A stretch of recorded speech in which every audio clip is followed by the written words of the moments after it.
জয়ের কৃতিত্ব নিতে অস্বীকার করলেন শুভমান গিল।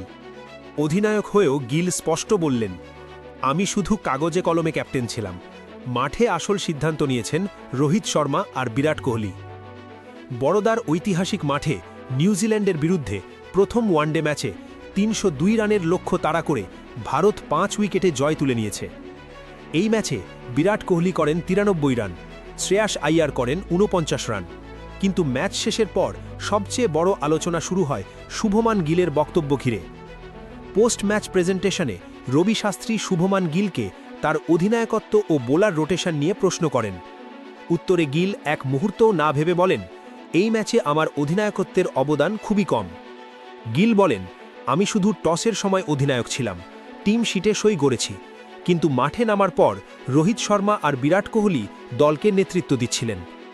গিল জানান, নিউজিল্যান্ড যখন শুরুতে চাপ তৈরি করছিল এবং দীর্ঘ সময় উইকেট পড়ছিল না, তখন তিনি নিজেই কিছুটা দ্বিধায় পড়ে যান।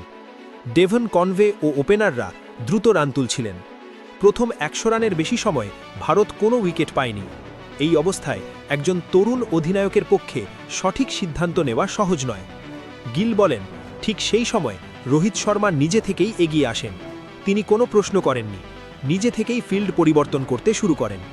রোহিত গিলকে বলেন, তুই চিন্তা করিস না, আমি দেখছি। রোহিতের এই আত্মবিশ্বাস গিলকে মানসিকভাবে অনেকটাই স্বস্তি দেয়। অন্যদিকে বিরাট কোহলি পুরো সময় মাঠে সক্রিয় ছিলেন। বোলাররা যখন চাপের মুখে পড়ছিলেন, তখন বিরাট নিজে গিয়ে তাদের সঙ্গে কথা বলছিলেন। হর্ষিত রানা ও সিরাজ যখন ছন্দ খুঁজে পাচ্ছিলেন না, তখন বিরাট তাদের উৎসাহ দেন, ফিল্ডারদের চাঙ্গা করেন। স্লিপে দাঁড়িয়ে বিরাটের এনার্জি পুরো দলকে জাগিয়ে রাখে।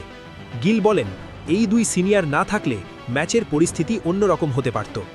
ম্যাচের মাঝখানে একটি এলবিডব্লিউ আপিল হয়। গিল সিদ্ধান্ত নিতে একটু দ্বিধায় ছিলেন। ঠিক তখন রোহিত শর্মা তৎক্ষণাৎ রিভিউ নেওয়ার ইঙ্গিত দেন। এই সিদ্ধান্তই ম্যাচের মোড় ঘুরিয়ে দেয়। শেষের দিকে ড্যারেল মিচেল যখন বড় ইনিংসের দিকে এগোচ্ছিলেন, তখন গিল একা সিদ্ধান্ত নেননি। তার এক পাশে ছিলেন রোহিত শর্মা, অন্য পাশে বিরাট কোহলি।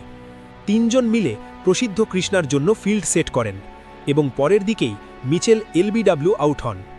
এই মুহূর্তটাই প্রমাণ করে, এই জয় একক নেতৃত্বের নয়, এই জয় সম্মিলিত নেতৃত্বের। লক্ষ্য তাড়া নিয়ে কথা বলতে গিয়ে গিল ভারতীয় ব্যাটসম্যানদের প্রশংসা করেন। গিল বলেন, ৩০২ রানের মতো বড় লক্ষ্য যে কোনো দলের উপর চাপ তৈরি করে, কিন্তু ভারতীয় ব্যাটসম্যানরা ধৈর্য ও আত্মবিশ্বাসের সঙ্গে চেজ করেছে। বিশেষ করে বিরাট কোহলির ইনিংস নিয়ে গিল বলেন, বিরাট শুধু রান করেননি, তিনি ম্যাচটাকে নিয়ন্ত্রণে রেখেছিলেন। গিলের মতে, বিরাট কখন সিঙ্গেল নিতে হবে, কখন স্ট্রাইক ঘোরাতে হবে, সব কিছু নিখুঁতভাবে বুঝেছিলেন। বিরাট যখন ক্রিজে ছিলেন, ড্রেসিং রুমে বসে সবাই নিশ্চিন্ত ছিল। শ্রেয়াস আইয়ারের ইনিংস নিয়েও গিল স্পষ্ট করেন, তিনি ঠিক সময় আক্রমণ করেন এবং ম্যাচের চাপ পুরোপুরি নিউজিল্যান্ডের উপর চাপিয়ে দেন। গিল বলেন, এই পার্টনারশিপই এই জয়ের সবচেয়ে বড় কারণ। শুভমান গিলের এই বক্তব্য ভারতীয় দলের নতুন এক বাস্তবতা তুলে ধরে। এই দলে এখন পদ নয়, অভিজ্ঞতাই বড়। এই দলে অধিনায়কত্ব মানে শুধু ব্যান্ড নয়। প্রথম ওয়ানডে জয়ের পর শুভমান গিলের এই সৎ স্বীকারোক্তি স্পষ্ট করে দিয়েছে, ভারতীয় দল এখন একসঙ্গে সিদ্ধান্ত নেয়, একসঙ্গে জেতে।